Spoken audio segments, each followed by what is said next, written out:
Hola, buenos días. ¿Cómo están todos, todas? Un gusto saludarles nuevamente. Estamos aquí en otra transmisión de mi podcast, Solange. Bienvenidos todos. En la última transmisión, pues tuvimos ahí un encuentro grandioso, un reencuentro, por así decirlo, un reencuentro, aunque sea virtual, con mi grandísima amiga Daira en Santa María. Y bueno, estuve pensando yo, ¿y qué voy a presentar en mi próxima transmisión? ¿Qué voy a presentar?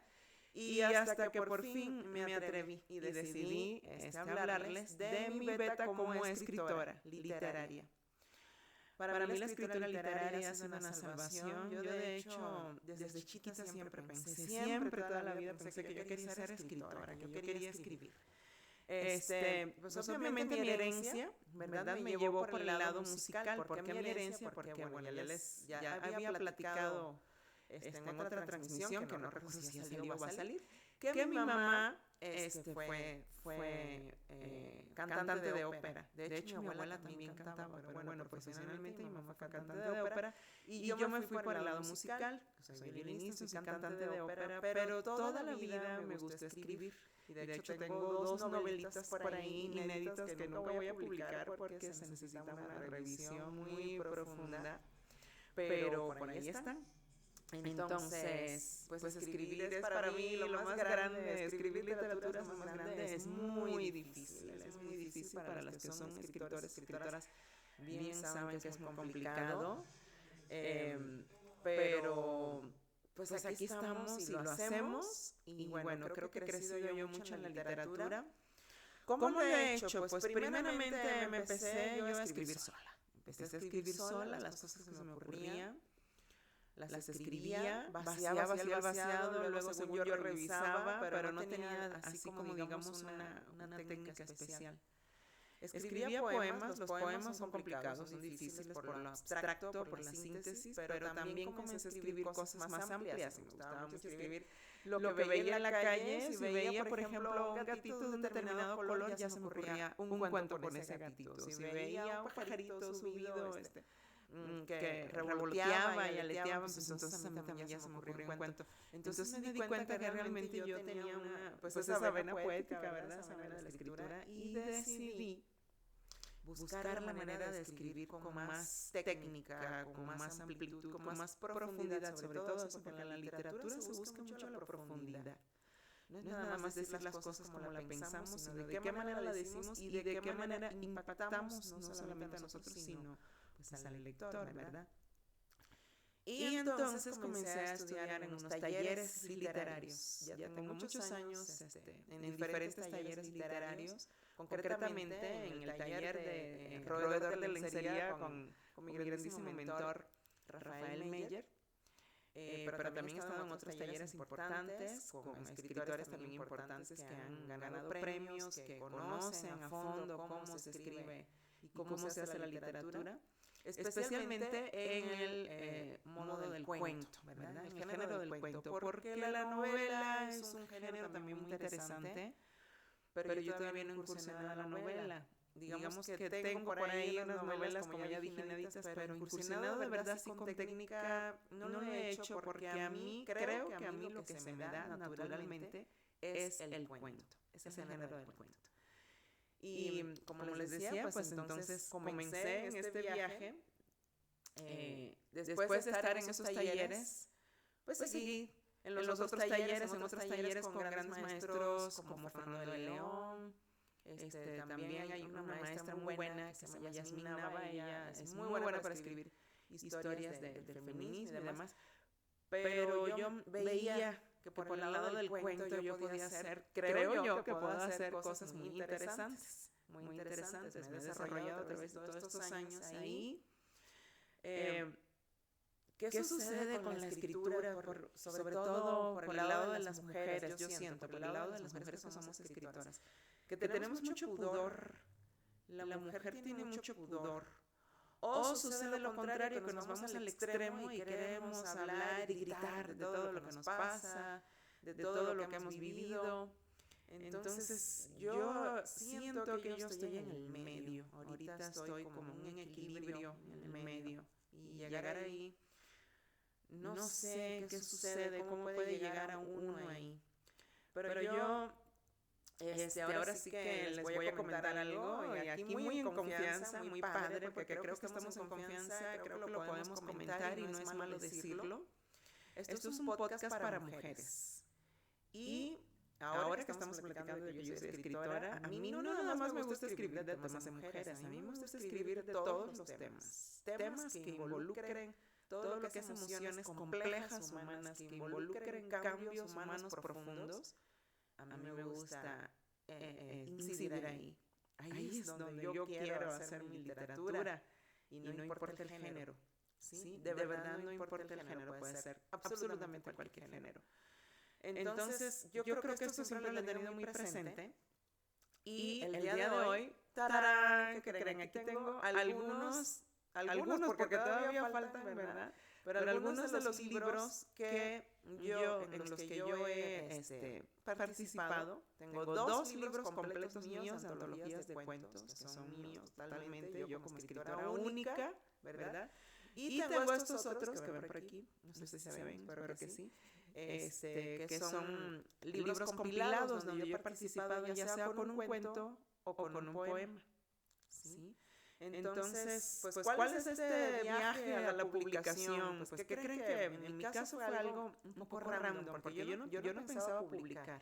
Yo quería hacer los cuentos para mí, tenerlos ahí, irlos corrigiendo, irlos aumentando, irlos profundizando, irlos haciendo a lo mejor más simples o más complicados. Pero un día dije, bueno, ¿y si lo publico? ¿Qué pasaría? Me daba mucho miedo porque tengo un gran respeto al lector. Yo como lectora me gusta leer cosas que de verdad me impacten, cosas interesantes. Y no tiene que ser una escritura compleja, al contrario, en lo simple es donde está lo interesante, en lo simple es donde está también lo complicado. Y yo pensaba mucho en eso, y yo decía, bueno, si le tengo este respeto al lector, ¿qué es lo que voy a publicar? Me daba mucho miedo. Entonces, todos esos cuentos que yo creé en los primeros talleres, comencé a revisarlos, y después con un amigo, le dije, por favor, ayúdame a corregir el estilo y demás, porque yo me gustaría publicar estos cuentos. Y así fue como comencé. Y tal parece que Dios me puso la varita mágica, porque un día, paseando yo por las redes, vi que había un anuncio de una editorial, creo que son de Chiapas o de Oaxaca, ya no recuerdo, ya tiene tiempo, creo que son de Chiapas, editorial Letras Libres. Y ahí venía el teléfono y dije, voy a escribir. Pues contacté con ellos por WhatsApp. Y bueno, para no hacer este viaje demasiado tedioso, se terminó en un contrato para publicar. Estaba yo que no cabía de felicidad, pero también no cabía de miedo, porque dije, Dios santo, voy a sacar mi primer libro, todos me van a leer, ¿qué va a suceder? ¿Verdad? Ahorita yo creo que como escritora ya no tengo tanto miedo al juicio, porque juicios siempre van a haber juicios buenos, juicios malos, juicios justos, juicios injustos, y pues todos somos tan diferentes y todos tenemos diferentes gustos. No es eso lo que creo que ahorita a mí me guiaría como escritora, sino lo que me guía es crecer, el crecimiento de esos temas profundos que yo quiero tocar, ¿sí? Y de eso también quisiera hablar un poquito de cuál es el género que yo cultivo. Es un género muy extraño. De hecho, así se llama, es el género de lo extraño. ¿Qué sucede? Que yo en mis cuentos siempre hay algo tenebroso. Siempre hay algo que asusta. Siempre hay algo que saca de repente, ¿no? de la zona de confort. Y por esto, algunas personas allegadas o que han leído mis cuentos de repente me han escrito por ahí en el pasado y me dicen, es que tus cuentos son de terror. Pues resulta que mis cuentos no son de terror. Y luego van a ver por ahí un video de uno de mis mentores literarios que ya mencioné, Rafael Meyer, donde él explica esto, pero se los voy a adelantar un poquito. Yo no escribo terror. O sea, sí también he incursionado en este género. Pero hay un género que está justo en el medio del terror, ¿sí? y de lo que es llamado como lo extraño, que se llama el género de la fantasía. Ese género fantástico es difícil de crear porque digamos que se puede caer fácilmente en lo que es lo inverosímil, que la gente no crea, que la gente diga, pues, ¿de qué está escribiendo esta persona? Es complicado porque se tiene que hacer un tipo de escritura que siempre duda, que siempre incomodidad, que siempre miedo, que siempre también terror, pero que sea creíble, que la gente diga, esto sí pudiera suceder, esto sí pudiera pasar. Entonces, ese es el tipo de literatura que yo quiero desarrollar en mis cuentos. Y lo voy a seguir desarrollando, yo creo, cada vez de manera más profunda, tal vez más locochona, más extrema. Va a haber momentos en que me voy a polarizar para un lado, para el otro, pero espero que haya todavía más crecimiento en ese sentido. Y quiero decirles que la música y la literatura pues no están peleadas. No están peleadas porque de hecho las dos van de la mano, música y literatura van de la mano, siempre han ido. Ya sabemos que en la música hay un ritmo, ¿sí? Hay un pulso, también en la literatura hay un ritmo y hay un pulso. Entonces en esos sentidos, en esas características interesantes, pues están totalmente conectadas. Y bueno, con este gran preámbulo y esta gran introducción les quiero presentar primeramente el primer libro que yo saqué, ¿sí? Se llama Letras Ocres, es mi antología de cuentos, ¿sí? Este libro, esta portada, me iban a poner otra portada, pero yo decidí esta portada que se ve muy siniestra, les digo, por eso también me preguntaron, es que es un libro de terror, de hecho mucha gente lo quería comprar, que decía, no, qué miedo, me voy a asustar. Bueno, esta es una portada muy bonita de una puerta desvencijada, ya muy gastada, además yo la escogí así, y tiene este espacio oscuro, sí, que se relaciona muchísimo con mi literatura, ¿sí? Es un espacio oscuro donde todavía hay mucho que descubrir, mucho que indagar, por eso me gustó esta portada. Y bueno, tiene varios cuentos, no recuerdo bien cuántos son. Aquí está mi recorrido literario del principio. Esta es la primera edición del libro. También hay otra edición, hay una segunda edición que tiene los cuentos todavía más corregidos. Creo que se aumentaron otros cuentos, ¿sí?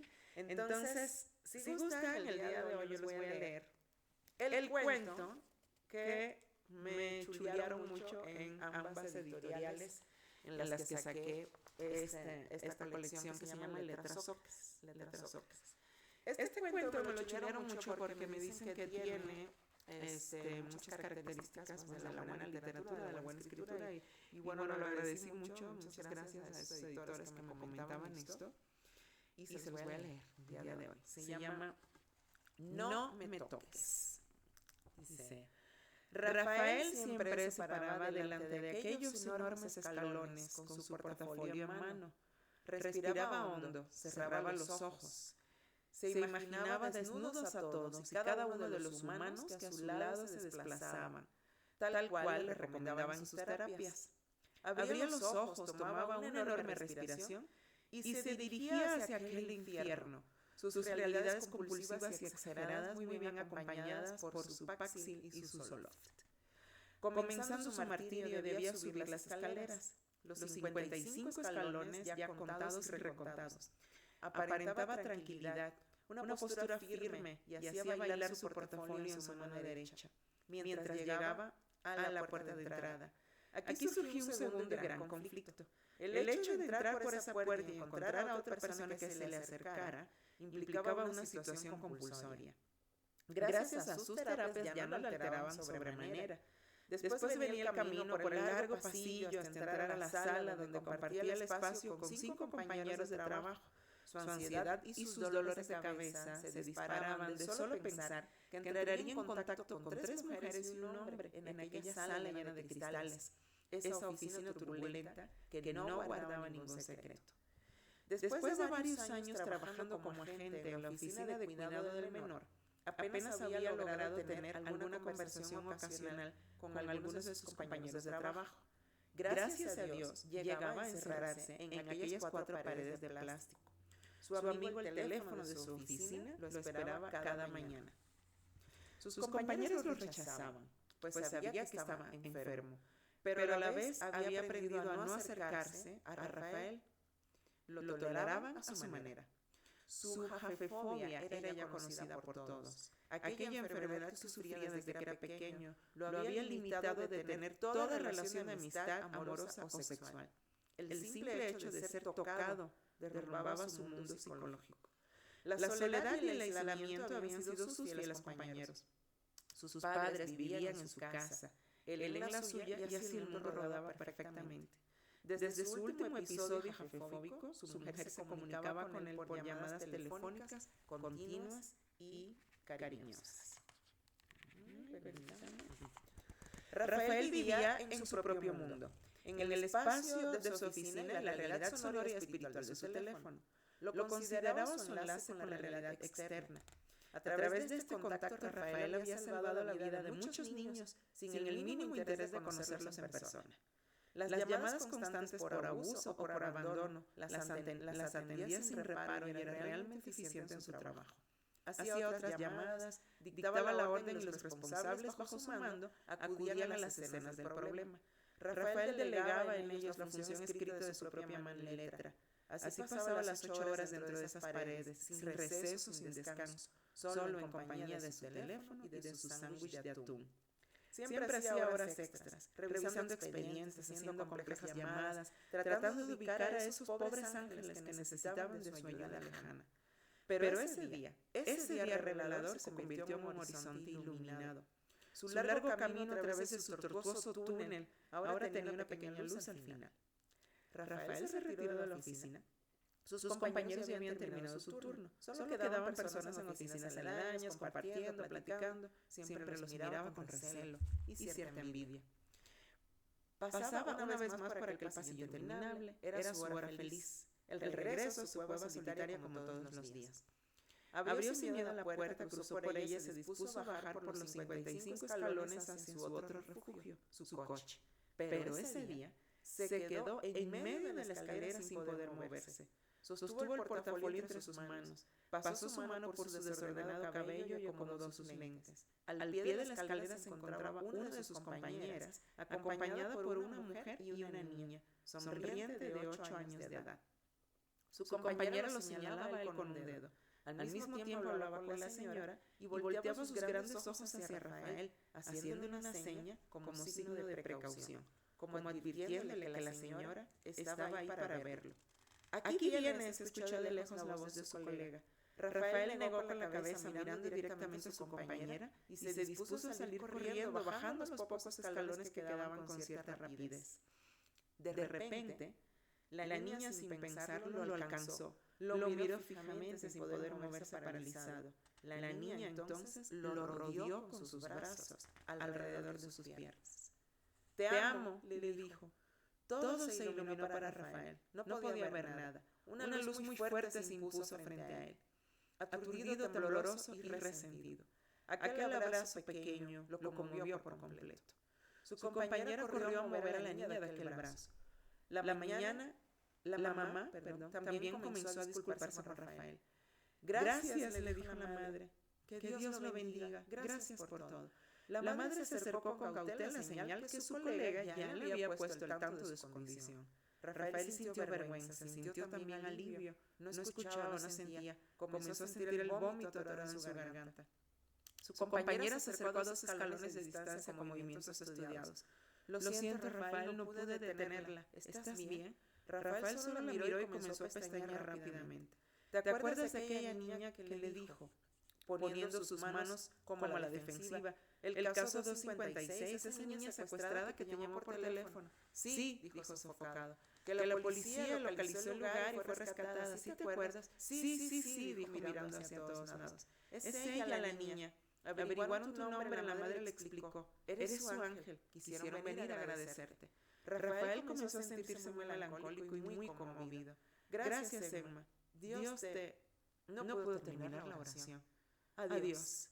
Emma se lo quedó mirando. Estaba segura que Rafael pudo haber sufrido un infarto al notar los brazos de aquella niñita alrededor de él. Sin embargo, ahora lo veía correr hacia su coche. Siempre lo estacionaba sobre ese callejón medio oscuro.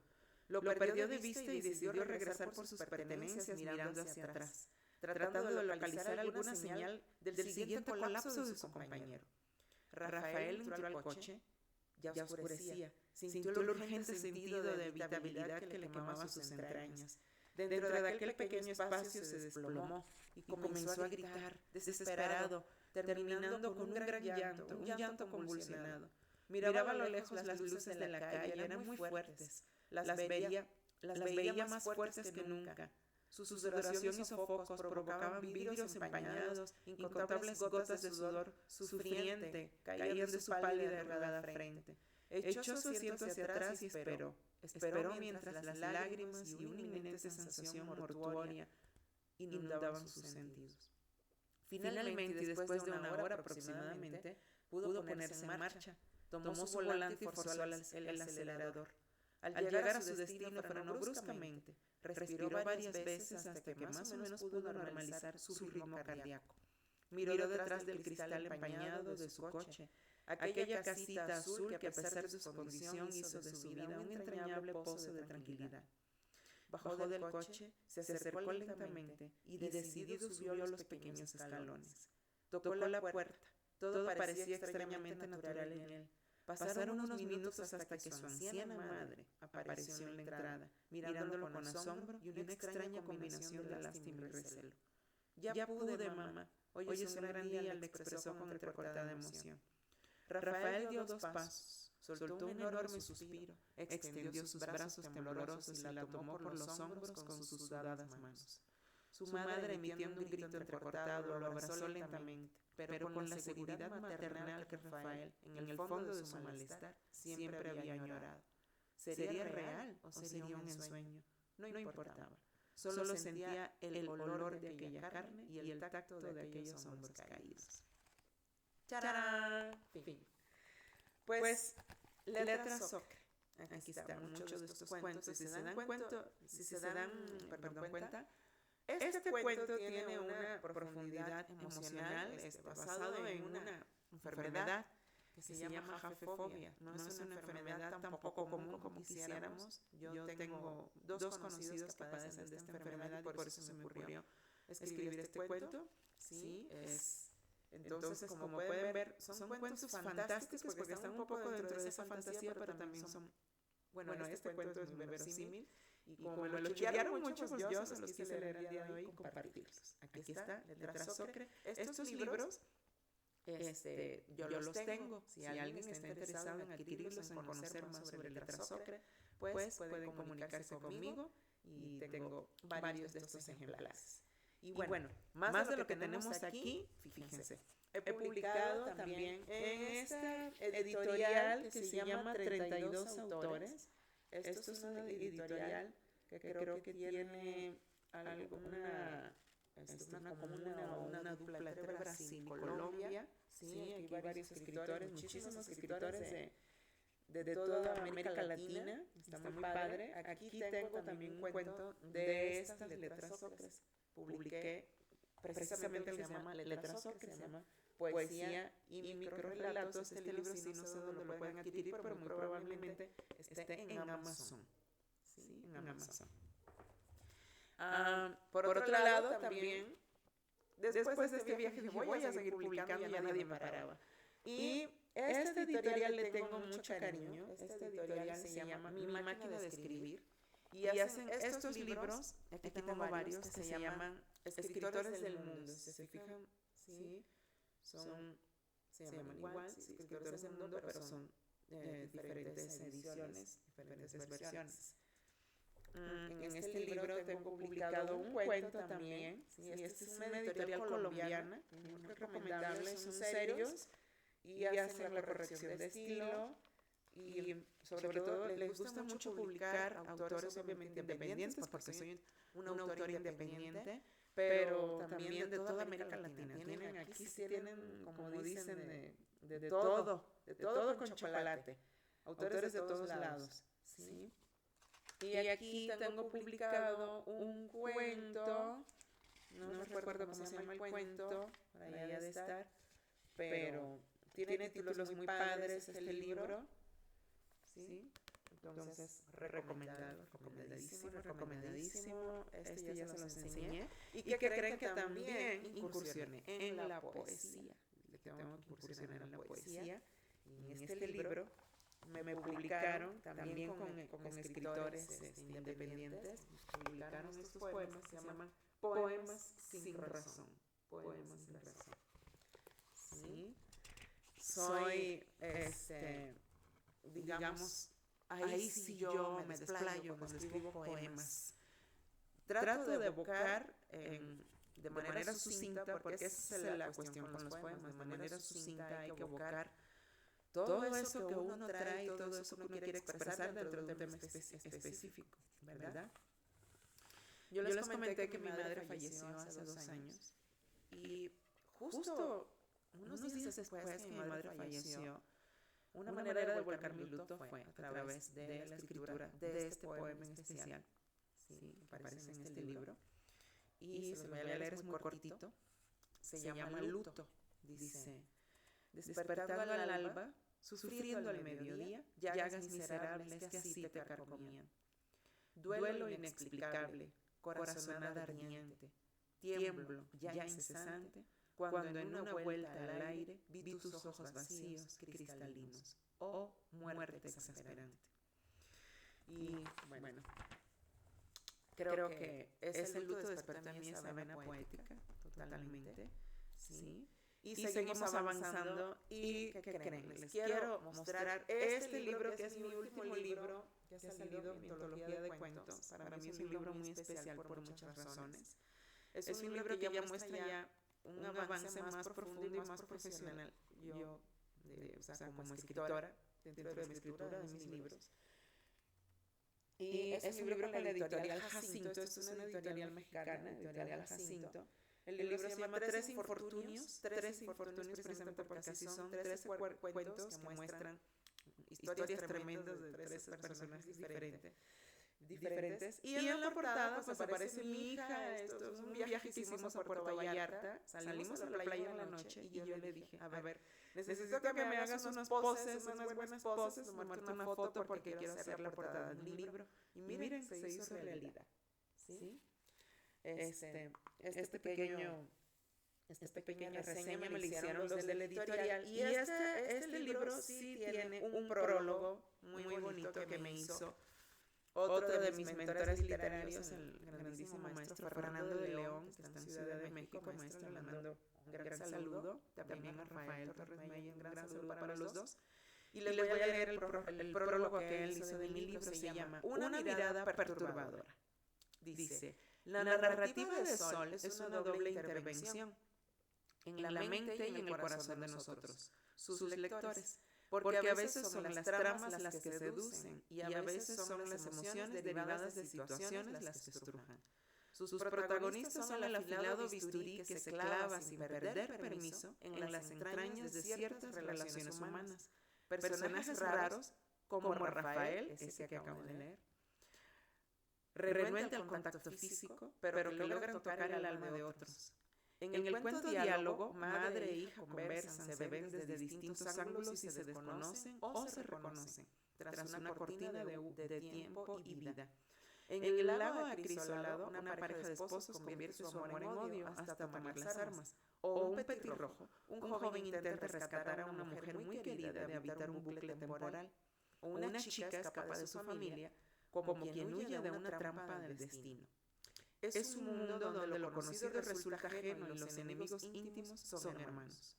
Sus argumentos invocan la angustia y la desesperación, que suelen provenir de la propia naturaleza humana, como en el cuento El otro lado, en el que un grupo de indocumentados deberá pagar el alto precio de buscar una vida mejor, y ese costo es mucho más que simple dinero. A veces la ironía, la violencia de la vida está simplemente en un gesto de desamor casi imperceptible, pero otras se originan en lo fantástico, en caminos olvidados o quizá nunca antes recorridos, donde encontramos a vampiros ancianos dispuestos a atrapar jovencitos para saciar su apetito, o cenicientas hartas del abuso, que abren la puerta del cuento de hadas a la sala de espera del infierno. Algunos temas ocupan la escritura de Sol. la vulnerabilidad que impera en la infancia, el hambre insaciable que habita en la miseria y la incomprensión íntima de dos personas que intentan amarse sin conseguirlo. Sus temas universales y Sol, con su escritura, los hace asomarse a nuestra mente como un rostro perturbador que nos mira desde una ventana. Fernando de León. Y bueno, este libro lo pueden conseguir en Amazon porque la editorial pues lo sacó en Amazon. Creo que se los recomiendo, tiene buenos cuentos, algunos sí van a dar miedo, se les digo, sí da miedo, pero creo que todo se une finalmente a nuestras emociones humanas más intrínsecas. Aquí está. Y continuando el viaje, ¿qué creen? Que me publicaron un libro en esta super colección de libros que se llama Perlas Urbanas, coordinado por Rafael Torres Meyer. Esta es una edición Pigmalión de España. Este libro salió en España, todo hecho allá, la editorial está allá y la editorial hizo un concurso de cuentos en donde yo participé. Se escogieron los mejores cuentos de todo el concurso y bueno, pues gracias a Dios escogieron mi cuento llamado Códigos. Es un cuento basado en un vendedor, en un señor que trabaja en una agencia de viajes. Le llega un cliente muy difícil. Entonces yo se los recomiendo. Este también pues está en Amazon. Se llama Perlas Urbanas, narrativa hispanoamericana contemporánea. Sí, también tiene cuentos de todos lados. De hecho aquí también está el cuento de una gran escritora zacatecana que creen que estuvimos nosotras consiguiendo en uno de los talleres y por fin nos conocimos, no hace mucho nos conocimos. Ella se llama Yusmida. Te mando un saludo, gran Yusmida, y a ver qué día nos podemos ver por aquí por el podcast para seguir platicando sobre literatura. Ella escribe muy bonito, también muy recomendable. Y vamos a ver qué día nos vemos por aquí. Es importante apoyarnos, ¿verdad? Entre los escritores, apoyarnos en ese sentido para seguir creciendo, porque tenemos que seguir contando esas historias que a lo mejor ya se han contado antes, ¿sí? Porque la literatura tiene muchísimos siglos ya de vida. Entonces, cuando nos dicen, es que tienes que contar cosas nuevas, pues yo digo, pues es que realmente es muy complicado porque ya todo está contado. Realmente todo está contado, pero aquí se trata de ver cómo se cuenta, qué cosas, con qué lenguaje tú vas a contar esas nuevas cosas. Y en eso es lo que yo sigo trabajando como escritora. Y bueno, pues les vuelvo a recomendar mi libro Letras Ocres si alguien está interesado. Yo tengo de estos libros en mi casa. Pueden contactar. Se los doy a un precio muy módico. Porque a mí lo que me interesa es estar en esas librerías, en esos libreros caseros, o por lo menos en la mesita donde alguien pueda abrir y decir, a ver, ¿de qué trata este librito? Vamos leyéndolo. Eso es lo que a mí me interesa, crecer como escritora y aportar y hacer crecer mi audiencia. Y bueno, pues de esto les quería comentar yo el día de hoy, ¿sí? De toda esta literatura, desde esta mi vena poética que va a seguir creciendo. Y pues ya saben, vamos a terminar con esto, los voy a esperar, los voy a seguir esperando aquí en la próxima transmisión. Vamos a ver a quién invitamos, seguro vamos a tener una invitada. Y si no, vamos a seguir comentando de temas que importan, de temas que queremos destacar en el día de hoy, que son pertinentes, que son actuales. Síganme, por favor, en mis redes, en mi podcast, y les mando un gran beso y un saludo a todos. Con mucho gusto de saludarlos. Adiós.